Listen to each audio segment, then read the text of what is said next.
we put the challenge first to be ready for UK and then for Spielberg. And my first thoughts went for the guy at the factory because that they are a bit behind the curtain, but they did a great job. Was your heart in your mouth when you saw Charles coming through the last couple of corners?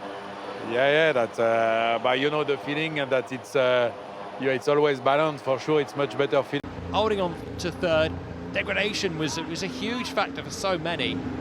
And Ferrari haven't been strong in that department so far this year, but beating Mercedes in a straight fight. Ever designed, and Max Verstappen behind the wheel. Well, you can start him anywhere you like, and he is fighting his way to the front. Last year, it was 14th to first. This year, it's 6th to first. Either way, we take out the drivers, we put them on the grid, we send them around for a formation lap, the 5 red lights go out, and then about 90 minutes later, Max Verstappen wins. That is the story of the first half of the season. It has belonged to him in a way that we haven't seen for some time. Next time out at Zandvoort, he looks to tie the all-time record for consecutive race victories on home soil in front of an adoring public. And that will be something that he looks forward to enormously. For the rest of the Formula One teams out there, a chance to breathe, regroup. You're not allowed to go to the factory for 2 of the 3 weeks that we have off. And great to see the celebrations there, and great that Red Bull rotate the strike of who's allowed to go up there and lift the trophy, because everyone playing their part as we qualified again here at Monaco. It's not the first time he's been out-qualified by a teammate, and Russell certainly delivered a decent job there to go 6th quickest. Alonso, I think, will be pretty happy with 7th on the grid. Max, what's happened? No, it's just unfair. I'm leading, he wants to pass, he pushed me, I push him back, and after he pushed me off the track. It's not fair, eh? Thank you Max. Chiaramente dice non è corretto, non è stato corretto, ero davanti, mi ha buttato fuori, poi io sono ripassato e lui alla fine della gara mi ha sbattuto fuori dalla pista. Non è corretto. Andiamo a sentire anche Charles Leclerc.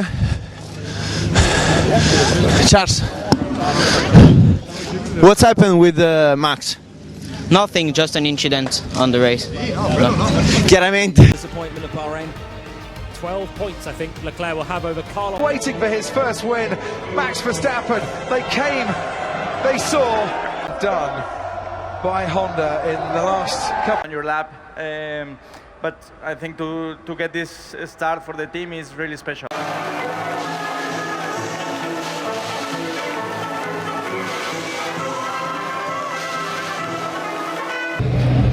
How are we doing? I thought you were checking your phone. I'm literally I'm recording for McLaren, so... Just press the red button. Oh, for McLaren. Press the red button. Hello, yeah, boys. So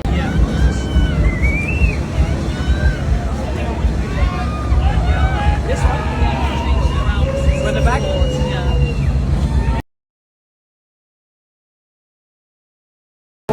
GPPTP Limited, Mr. Go Chun Hong, CEO, Singapore Airlines. Mr. Peter Seah, Chairman, Singapore Airlines. Mr. Colin Sipp,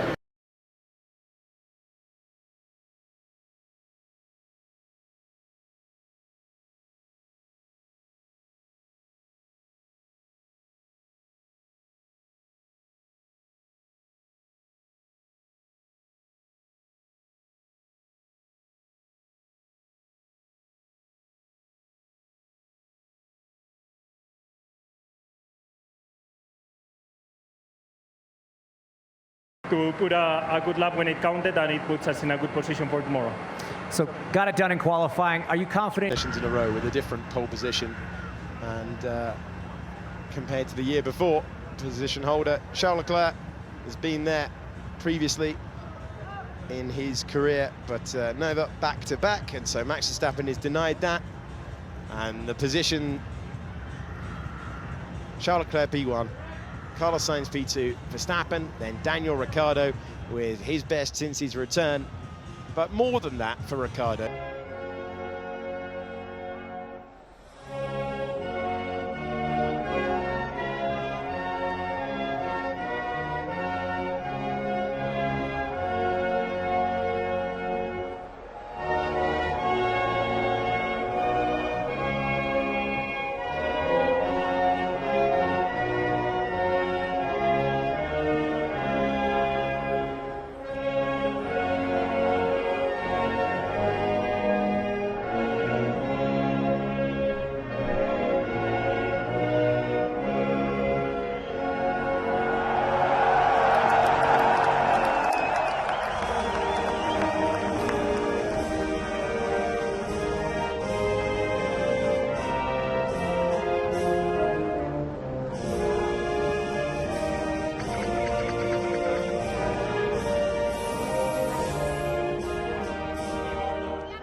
suspected it would be these three, the order of which uncertain.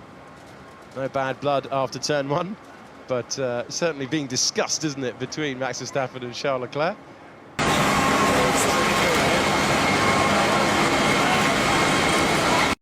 Now, time for the debrief. Always enjoy this between these two. Let's hear from the top three now. They're speaking to Hinch.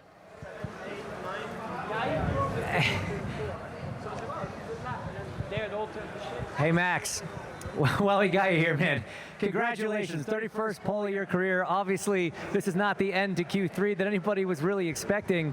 We noticed all day long, you got not a bad result, all things considered. Just talk us through the session. So difficult, so tricky in these conditions, but you pulled it off when it mattered. Yeah, for sure. The car was feeling good throughout the session. And Q3 was really tricky. My lap was pretty bad, but I think conditions changed a lot. So I had a few lockups and missed some apexes, but in the end, yeah, good enough for top three, which is a great result. Yeah, it's your first time in Q3 here in Brazil, and you're starting P3, so that's huge. And we know that the team brought some upgrades a few races ago. It's been a bit of a struggle. How important is it for you guys to have a strong race on Sunday and bring home some points, kind of get the momentum back going in your direction? Yeah, I mean, it's been, tricky the last couple weekends. We had a good race in Austin, but then a few days later in Mexico, a really tough weekend. So today was a great day. All right, well, hopefully that leads to more points on Sunday. And of course, still have the sprint coming up tomorrow as well. Thanks. Well, it took a biblical storm, but James Hinchcliffe finally with a hair out of place. Lance Stroll speaking there along with Charles Leclerc, and Max Verstappen. It was raining indoors there. It was blowing from the pit lane because they can't shut that garage door. So that's why Charles Leclerc was peering through the mist indoors there.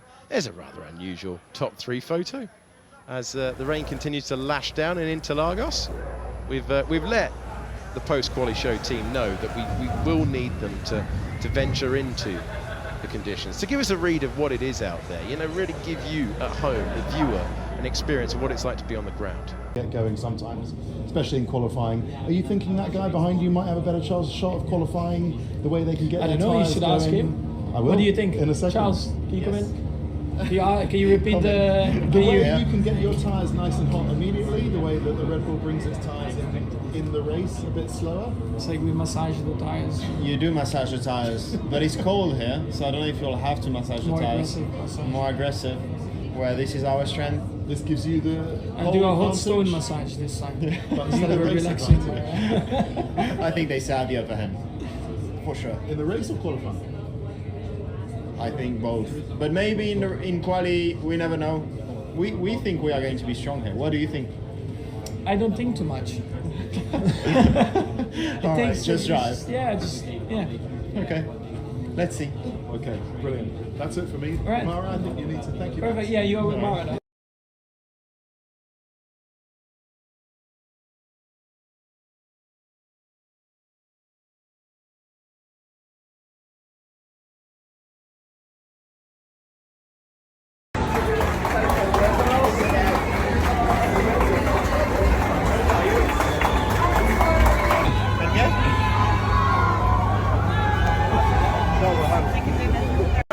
His 5th pole of the season, his 23rd all-time, and Sainz the grip penalty denies Ferrari a front row lockout.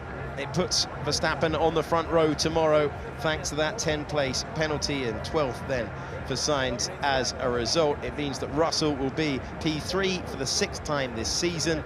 It also means that we will have Gasly in 4th, Albon in 5th, which will be his 2nd top 5 start of the year. Logan Sargent's P6.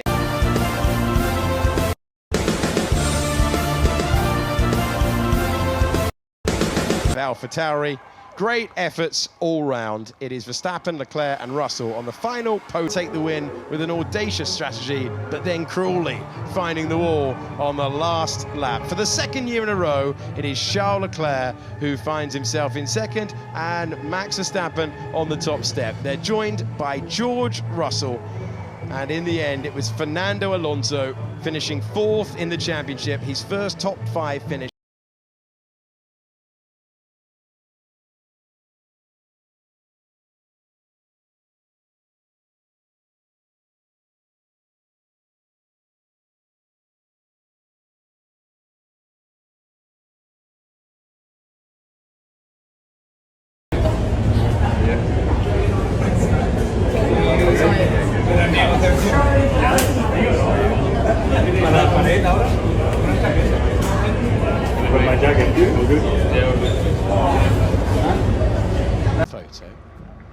Hamilton in P7, that's his worst ever Q3 performance around here in Bahrain, not a stat he wants.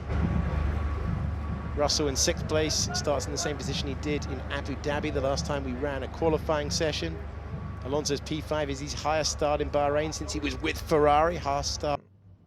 Yeah, of course, we had that little moment, but I explained to Charles, what happened, and with the debriefing. I think that's just something we do naturally. We did that already, from back in the day in go-karting and stuff. So it's nice, also especially when you had a fun race together, everyone, and you had some battles. There's always something to talk about. Yeah, exactly. However, I think the debriefs we had back in the day were a bit more tense. It's just an incident. Yeah. But now we are a bit calmer, and obviously we grew up together. I know Max very, very well as a driver, and yeah, I knew that he will go for it. And also, I think also in the moment he is now, Max has won the Drivers' Championship, they won the Constructors' Championship, and he also knows that he's going to go for it and give it all in lap 1, turn 1, and I knew that. So, yeah, I gave a bit of margin because I had more to lose, and especially with the Constructors' Championship fight we have with Mercedes. But